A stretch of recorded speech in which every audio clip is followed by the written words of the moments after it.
And tonight, we're learning more about the suspect in that shooting, Patrick Gleba. His childhood friend spoke with Matt Mathias earlier tonight. And Matt, did his friends see this coming? Well, Jen, the man we spoke to says that when you grow up with someone, you really think you know what they're like, until now. A shootout early Sunday morning near East 22nd and Wallace Street sent an Erie police officer to the hospital with a gunshot wound to the leg. The suspect, 27-year-old Patrick Gleba, allegedly shot at police from inside his home. His neighbor, who lives right across the street directly in the line of fire, is speaking out. I've known Patrick since we were like kids. We were like best friends growing up. Durst says he hasn't seen a lot of Gleba recently, saying Gleba was always working, but the childhood friends would catch up every time they got the chance. Durst says when he heard the news about what his friend had allegedly done, he couldn't believe it. To tell you the truth, Patrick was always a quiet, friendly young man.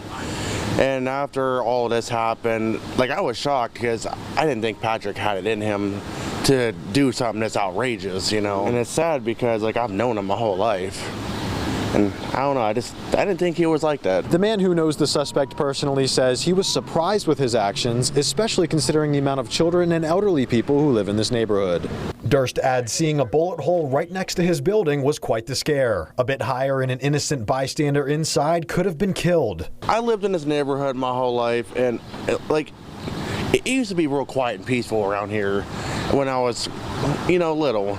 And then as I was growing up, it's just things started getting worse and worse, and it's just sad. Now, Durst says that he hopes that this act of violence is the last of its kind in his neighborhood.